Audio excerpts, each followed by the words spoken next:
مصطفیٰ کی شفیع حسین حسن مصطفیٰ کی شفیع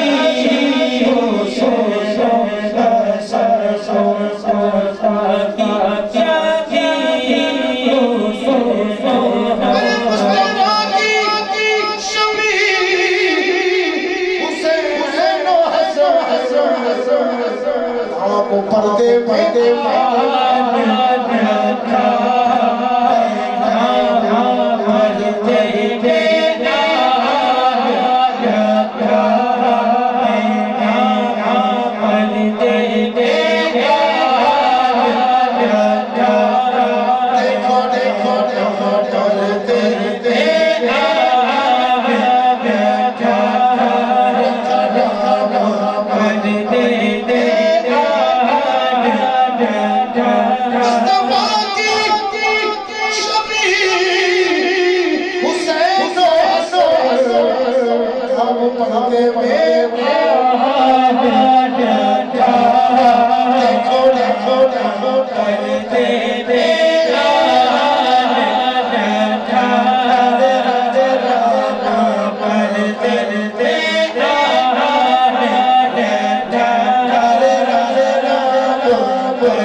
سچی آخیر کیونکہ موسمیہ بیٹھے اور بھی صدقہ ہیں دو شعر منقبت کے بابا جی کا عرص ہے اللہ مہربانی فرمائے تو بولی محمد علی کی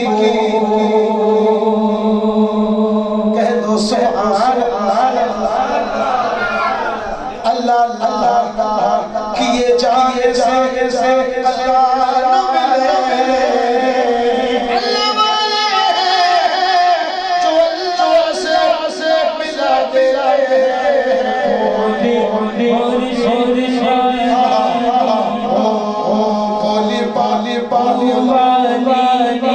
بولی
شانن عقل ہمیرا عشق چاچا عقل ہمیرا عشق چاچا عقل ہمیرا عشق چاچا حضور بیان فرمانے تھے سبحان اللہ مسجد میں تو ایک یہودی گزر رہا تھا، اس نے آپ کے بیان پہ شک کیا، گھر جاتا ہے اس کے ہاتھ میں مچھلی ہے، اپنی بیوی سے کہتا ہے کہ اسے جلدی سے کاٹ، جلدی بنا، مجھے بھوک لگ رہی ہے۔ بیوی نے کہا ارے تم ایسا کرو کہ مٹکا دریا سے بھر کے لے آؤ۔ اس نے کہا کہ میں مچھلی کاٹتی ہوں، تم مٹکا لے کر دریا پہ جاؤ اور مٹکا بھر کے معذرت کے ساتھ سورج کے آگے میں جو بول رہا ہوں یہ تو اچھا دکھانے والی بات ہے، لیکن یہاں یہ بولنا بہت ضروری ہے کیونکہ اہل نسبت الحمدللہ یہاں پر تشریف فرما ہے۔ تو وہ یہودی مٹکا لے کے دریا پہ جاتا ہے، مٹکا بھرتا ہے اور سوچا کہ دریا پہ آیا ہوں ایک غوطہ لگا لوں، مٹکا بھر کے رکھ دیتا ہے، دریا میں غوطہ لگاتا ہے، باہر نکلتا ہے، خود کو عورت بن جاتا ہے، بڑا پریشان، وہ جگہ بھی بدل گئی، اس کے وہاں پہ جناب علی کپڑے بھی نہیں، بڑا پریشان، باہر نکلتا ہے، جھاڑی کے پیچھے چھپ کے بیٹھ جاتا ہے، ایک شہزادہ گھوڑے پہ سوار وہاں سے آتا ہے، دیکھتا ہے کہ عورت حسین و جمیل اپنی چادر اس سے سطر اس کا ڈھکتا ہے، اپنے گھوڑے پہ بٹھاتا ہے، اپنے ملک لے جاتا ہے، اس سے شادی کرتا ہے، 7 بچے پیدا ہوتے ہیں۔ ایک مرتبہ پھر اپنی سہیلیوں کے ساتھ دریا پہ آتا ہے، غسل کے لیے غوطہ لگاتا ہے، باہر نکلتا ہے، خود کو مرد پاتا ہے، مٹکا بھی رکھا ہے اور اس کے جناب علی کپڑے بھی رکھے ہیں، جلدی اٹھتا ہے، جلدی مٹکا اٹھاتا ہے، جلدی کپڑے پہنتا ہے، اپنے گھر کی طرف روانہ ہوتا ہے۔ جب گھر پر جاتا ہے تو دیکھتا ہے کہ مچھلی ویسے ہی کاٹ رہی ہے، اس کی بیوی مچھلی کاٹنے کی تیاری کر رہی ہے، وہ آتا ہے کہتا ہے ارے تو نے ابھی تک مچھلی نہیں بنائی؟ اس کی بیوی کہتی ہے ارے تم کیا یہ نالے میں سے بھر لائے مٹکا، ابھی نکلے تھے ابھی آگے۔ اس نے کہا ارے میں نے 60 بچے پیدا کیے۔ وہ اپنا سر پیٹنے لگتی ہے، وہ کہہ رہے لوگوں میرا میاں پاگل ہو گیا، ارے لوگوں میرا میاں باولا ہو گیا۔ وہ کہتا ہے نہیں یہ بات نہیں ہے، چل میرے ساتھ۔ حضور غوث اعظم کی مسجد کے پاس جب جاتا ہے تو حضور غوث اعظم معراج کا بیان جو وہ چھوڑ کر گیا تھا وہی بیان فرمایا کہ حضور معراج میں گئے، ساتوں آسمان کی سیر کی، جنت دیکھی، دوزخ دیکھی، اس نے شک کیا تھا۔ حضور غوث اعظم کے ہاتھ میں بیعت کرتا ہے اور مسلمان ہوتا ہے۔ تو یہاں شک کی ضرورت نہیں ہے۔ یعنی صاحب نے کہا عشق ہے چاندن عقل ہمیرا، عشق چاچا عقل ہمیرا، یہاں عشق سے دیکھو، یہاں عشق سے دیکھو، عقل سے نہیں، عشق چاندن عقل ہمیرا، عقلو دور تیرے پیر دا ڈیرا، عقلو دور تیرے پیر دا ڈیرا، عقلو دور تیرے پیر دا ڈیرا۔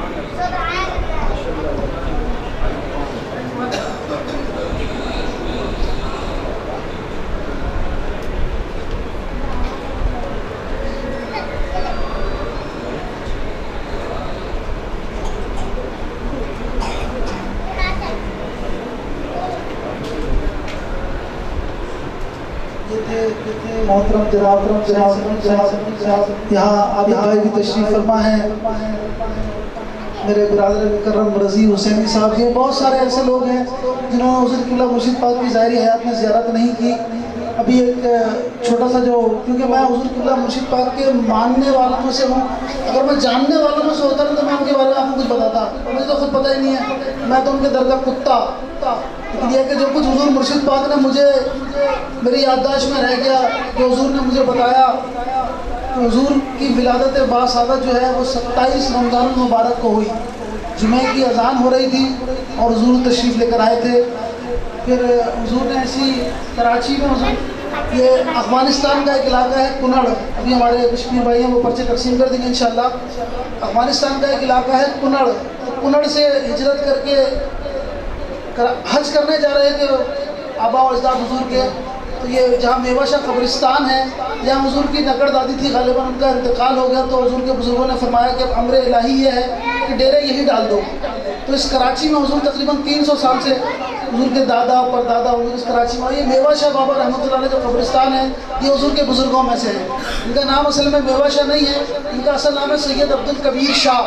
یہ مست جیسے بھی آپ ذکر کر رہے تھے نا مذہوبیت اور سلوکیت کی، تو یہ مذہوب تھے. بچے آتے تھے، ان کی گھر کی زبان فارسی کچھ تو ہے. بچے آتے تھے دامن پکڑتے تھے، بولتے تھے بابا چیزیں بھی دے، تو چیز دو تو کسی کو خالی جیب میں ہاتھ ڈال کے بادام دیتے تھے، کسی کو کاجو دیتے تھے، کسی کو کشمش دیتے تھے، کسی کو بادام دیتے تھے. تو یوں خشک میوہ دیتے دیتے میوہ شاہ ہو گئے. حضور نے جو کچھ پڑھا وہ لاہور میں پڑھا، دارالعلوم میں لاہور گڑھی شاہو سے پڑھا.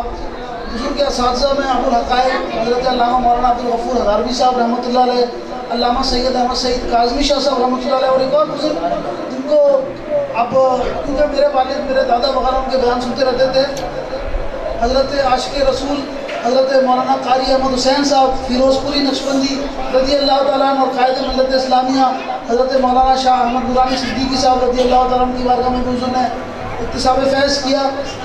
حضور کی جیسے ابھی آپ بھائی نے عرض کیا، میں حضور غالباً 2000 میں سن 2000 میں حضور عمرہ کرنے گئے، تو یہاں موقع کے موجود گواہ لوگ بیٹھے ہیں. وہاں دو بھائی ہیں مدینہ شریف میں، ایک محمد حسین گجراتی صاحب اور ایک محمد اشرف گجراتی صاحب. یہی بات ہے نا نہیں بھائی؟ حضور کے پاس ان کے بڑے بھائی جتنے بھی علماء کرام انڈیا اور پاکستان سے تشریف لاتے تھے وہ حضور کے پاس جاتے تھے، لیکن جو چھوٹا بھائی تھا نا وہ نہیں جاتا تھا. لیکن جس رات حضور مکے سے مدینہ تشریف لائے نا وہ حضور کی خدمت میں آیا. صبح بھی آ رہا ہے، رات کو بھی آ رہا ہے. حضور نے اسے پوچھا کہ بقول تیرے بھائی کے کہ یہ کسی کے پاس نہیں جاتا، تو ایسی مجھ میں کون سی خاص بات ہے کہ جو تو میرے پاس چلا آ رہا ہے؟ تو اس نے کہا نہیں حضور بس آپ سے مجھے ایسی دل لگی ہو گئی، میرا دل لگ گیا، آپ مجھے اچھے لگے تو میں آپ کے پاس آ رہا ہوں. تو ایک دن حضور فرماتے ہیں کہ مغرب کی نماز کے بعد مسجد نبوی شریف میں بیٹھے، حضور فرماتے ہیں اس سے پوچھا آج بتا دے کیا بات ہے کہ تو صبح بھی آ رہا ہے شام بھی آ رہا ہے؟ تو بقول شاعر کے میں جو ہر روز تیرے پاس چلا آتا ہوں تیری باتوں سے مجھے پیار کی خوشبو آئے. حضور نے فرمایا نہیں ہے تو ٹال رہا ہے بات کو، بات بتا اصل میں کیا ہے. تو قاری صاحب آپ جس رات مکے سے مدینہ شریف تشریف لائے ہیں مجھے خواب میں نبی پاک علیہ السلام کی زیارت ہوئی. سرکار نے فرمایا قاری محمد علی شاہ کراچی سے آ رہا ہے، یہ میرا مہمان ہے، اس کا خیال رکھنا. تو حضور رو رو کے بتاتے تھے کہ اتنا کرم سرکار نے کیا. حضور کا ایک اپنا انداز تھا میلاد بیان کرنے کا. حضور نے کراچی میں کافی سال تقریباً 50 سال حضور نے تقاریر کی، 67 سے زیادہ حضور نے مساجد بنوائی ہیں. جو کچھ پڑھوں گا جو کچھ بتاؤں گا اس میں ایک لفظ بھی میرا نہیں ہے، سب کچھ جیسے حضور ادا کرتے تھے نقل کرنے کی کوشش کروں گا. حضور ایک نعت پڑھا کرتے تھے اور اس نعت پہ 6 گھنٹے میں نے حضور کی مثنوی شریف سنی ہے پاپوش نگر قبرستان میں گلزار سعیدیہ میں. حضور سحری میں بیان کیا کرتے تھے. حضور ایک نعت پڑھا کرتے تھے اور حضور فرماتے تھے 27 رمضان کی رات میں نے جب گھر آیا، میں سحری میں ابھی تھوڑا سا ٹائم تھا، میں لیٹا تو مجھے خواب میں نبی پاک علیہ السلام کی زیارت ہوئی. میں سرکار کے سامنے یہی نعت پڑھ رہا تھا تو مجھے اندازہ ہو گیا کہ یہ نعت مقبول ہے پائیدہ رسالت میں. اب کہاں سے لائے گی بلبل دہن میرا زباں میری، مزہ تب تھا کہ وہ خود سنتے مجھ سے داستان میری. لیکن میں نقل کرنے کی کوشش کرتا ہوں کہ اتنا اچھا ہوں نہیں جتنا لگ رہا ہوں نا، اصل میں یہ بزرگوں کا عکس پڑا نا تو اور زیادہ میں ابھر رہا ہوں. تو حضور پڑھا کرتے تھے تیری نگاہ ہے ناز نے مست مجھے بنا دیا. مل کے پڑھیے تیری نگاہ نے مست مجھے بنا دیا. یا رسول اللہ، یا حبیب اللہ، یا رحمت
حضور قبلہ میاں صاحب بھی بیٹھے ہیں, قبر میں 3 سوال ہوں گے مولانا, سب اتفاق کرتے ہیں. پہلا سوال ہوگا من ربوں کا, دوسرا سوال ہوگا ما دینوں کا, دوسرا سوال ہوگا ومن نبیوں کا, یا ما کنت تقول فی حق حضرت. سب سے سوال بھی ہوگا, اعلیٰ حضرت سے بھی ہوا ہوگا, علامہ عبدالغفور دہلوی سے بھی ہوا ہوگا, تمام سے, مولانا عبدالرحمن جامی سے بھی ہوا ہوگا, حضور سے بھی سوال, میرے پیر مرشد سے بھی سوال آج ہی کے دن فرشتوں نے کیا ہوگا کہ قاری صاحب ما کنت تقول فی حق حضرت, میرے ایمان سے پوچھو نا. تو حضرت نے جواب دیا, ارے یہ تو وہ ہے کہ جن کی نگاہ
نہایت احترام کے ساتھ میرے برادر مکرم حضرت علامہ مولانا رضی حسینی صاحب جو کہ غلام حسین شاہ صاحب قمبر شریف والے غلاموں میں سے ہیں، میرے بہت ہی اچھے دوستوں میں سے ہیں۔ میں گزارش کروں گا رضی بھائی سے کہ وہ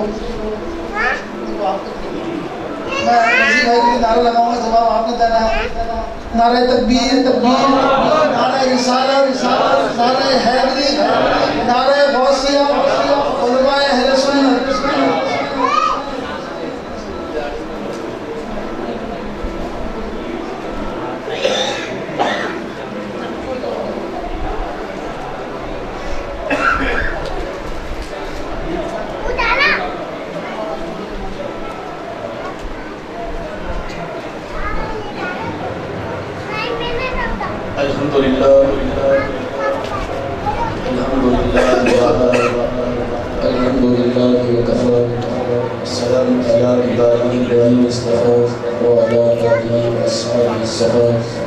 صاحب الجود والسخاء اما بعد اعوذ باللہ من الشیطان الرجیم بسم اللہ الرحمن الرحیم قل لا اسألكم علیہ اجرا الا المودة فی القربى صدق اللہ العظیم وصدق رسوله النبی الکریم ونحن على ذلك من الشاہدین والشاکرین والحمد للہ رب العالمین۔ تمام دوسرات اللہ تبارک و تعالیٰ کے لیے اور بے حد درود و سلام حضور فخر موجودات دستگیر کائنات حضور احمد مجتبیٰ محمد مصطفیٰ صلی اللہ تعالیٰ علیہ وسلم کی مبارک ذات کے لیے۔ حضرات محترم ایک دفعہ بآواز بلند تاجدار مدینہ صلی اللہ علیہ وسلم کی ذات پاک پر درود پاک کا نذرانہ پیش فرما لیجیے۔ اللہم صلی علی سیدنا و مولانا محمد معادن الجود والکرم وعلی آلہ واصحابہ بارک وسلم صلاۃ و سلام علیک یا سیدی یا رسول اللہ۔ تاجدار کائنات صلی اللہ علیہ وسلم کا فرمان ہے کہ جو شخص مجھ پر ایک مرتبہ درود پاک پڑھتا ہے تو فرشتہ میری بارگاہ میں عرض کرتا ہے کہ یا رسول اللہ صلی اللہ علیہ وسلم فلاں بن فلاں نے آپ پر درود پاک کا نذرانہ پیش فرمایا ہے۔ حضرات محترم، آپ اور میں قسمت والے لوگ ہیں کہ ہمیں اللہ کے رسول صلی اللہ علیہ وسلم کی نسبت ملی ہے، اور نبی پاک علیہ السلام کی نسبت کے واسطے آقا کریم صلی اللہ علیہ وسلم کی محبت کی وجہ سے ہمیں اللہ والوں کا دامن ملا ہے۔ سوال ذہن میں آتا ہے کہ درود آپ پڑھتے ہیں اور تاجدار مدینہ صلی اللہ علیہ وسلم کی بارگاہ میں آپ کے نسب کی تصدیق کی جاتی ہے کہ یا رسول اللہ صلی اللہ علیہ وسلم فلاں بن فلاں، یعنی اس شخص نے اور اس کی ولدیت یہ ہے کہ اس نے آپ پر درود پاک پڑھا ہے۔ تو حضرات محترم، معلوم ہوتا ہے کہ جو نبی پر درود السلام پڑھتے ہیں ان کے نسب کی تصدیق گنبد خضرا سے ہو جاتی ہے۔ تو بابا نے بلند تاجدار مدینہ صلی اللہ علیہ وسلم کی بارگاہ میں درود پاک کا نذرانہ پیش فرما لیجیے۔ اللہم صلی علی سیدنا و مولانا محمد معادن الجود والکرم وعلی آلہ وصحبہ بارک وسلم صلاۃ و سلام علیک یا سیدی یا رسول اللہ۔ میرے انتہائی محترم اور مکرم جناب فصیح قادری صاحب دامت برکات عالیہ اور قبلہ شاہ صاحب، اس کے ساتھ ہی ایک اور قبلہ محترم میر صاحب تشریف فرما ہے۔ جتنے بھی لوگ ہیں حضرات محترم، سب کو شامدین کہتا ہوں کہ اس کی مبارک محفل اللہ تبارک و تعالیٰ سب کا آنا اپنی بارگاہ میں قبول و مقبول فرمائے۔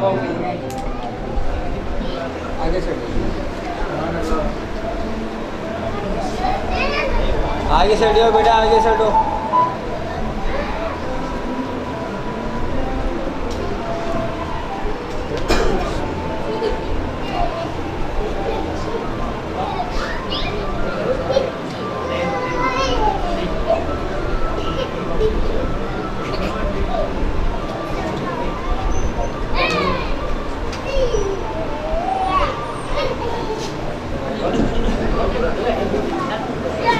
آپ تمام حضرات تشریف رکھیے۔ حضرات محترم، بس مختصر سا رک لوں گا۔ مجھے فصیح صاحب نے عرس کے حوالے سے مدعو فرمایا، میں ناچیز ہوں، سید زادے یہاں پر تشریف فرما ہے، آقا کریم صلی اللہ علیہ وسلم کی اولاد پاک تشریف فرما ہے، کیونکہ ہم نے ہمیشہ ادب سیکھا ہے اور ہم ادب والے لوگ ہیں، کیونکہ بریلی کا تاجدار فرماتا ہے واہ کیا بات رضا اس چمنستان کرم کی، زہرا ہے کلی جس میں حسن اور حسین۔ لوگ سے سبحان اللہ کہہ دیں.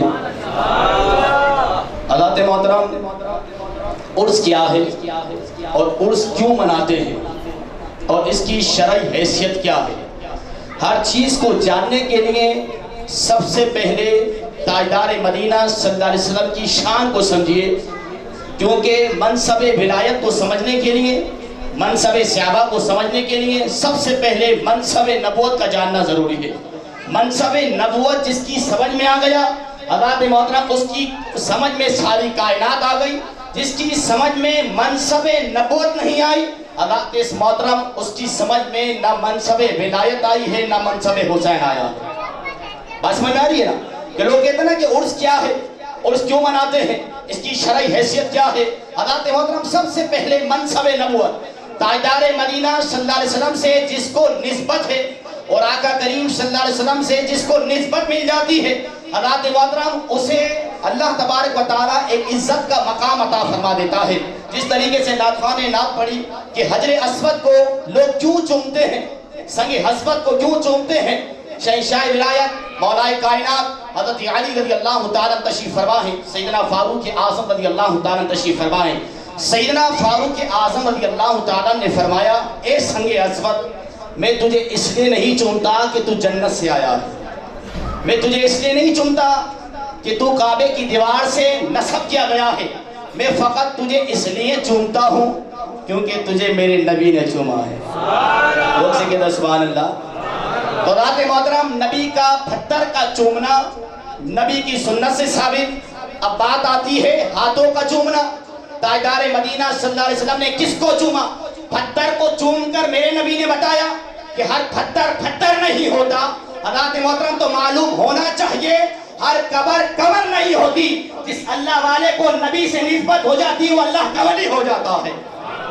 کیونکہ ہر پتھر بولے پتھر نہیں ہوتا، ہر پتھر کو چوما نہیں جاتا. چوما جاتا ہے تو حجر اسود کو چوما جاتا ہے، چوما جاتا ہے تو رکن یمانی کو چوما جاتا ہے، چوما جاتا ہے تو مقام ابراہیم کو چوما جاتا ہے. لوگ کہتے ہیں کہ پتھر ہے یہ کچھ دے نہیں سکتا، اس کی شرعی حیثیت کیا ہے؟ حضرات محترم بہت افسوس کے ساتھ کہنا پڑتا ہے، حج پر جاتے ہو، عمرے پر جاتے ہو، مجھے یہ بتاؤ کہ اللہ کے رسول صلی اللہ علیہ وسلم نے جب بیت اللہ شریف کے اندر تشریف فرما ہوئے، 12,000 صحابہ اکرام کا لشکر تھا، 360 بت کعبے کے اندر رکھے تھے. کتنے بت؟ بولے لات منات ہبل رکھے تھے نا، بتوں کی جنگ تھی نا. حضرات محترم یہ بتوں کی آیتیں جو اللہ والوں کے مداروں سے فٹ کرتے ہیں اور اللہ والوں کی طرح منسوب کرتے ہیں. مجھے اپنی حکیمان سے بتائی 360 بت رکھے تھے. وہ بت کیا تھے؟ وہ پتھر تھے. لات منات ہبل کیا تھا؟ پتھر تھا. حضرات محترم میرے نبی نے 360 بت نکال کر باہر پھینک دیے، لیکن آج بھی ایک پتھر صحن کعبہ کے اندر رکھا ہے. کیا کہا؟ آج بھی ایک پتھر بولے صحن کعبہ میں رکھا ہے، اسے باہر نہیں نکالا. فرمایا کہ یا رسول اللہ جی چاہتا ہے کہ یہاں پر نماز پڑھوں. کس نے کہا؟ فاروق اعظم رضی اللہ تعالیٰ نے. کون فاروق اعظم؟ جس کا تم جلوس نکالتے ہو فرسٹ محرم الحرام.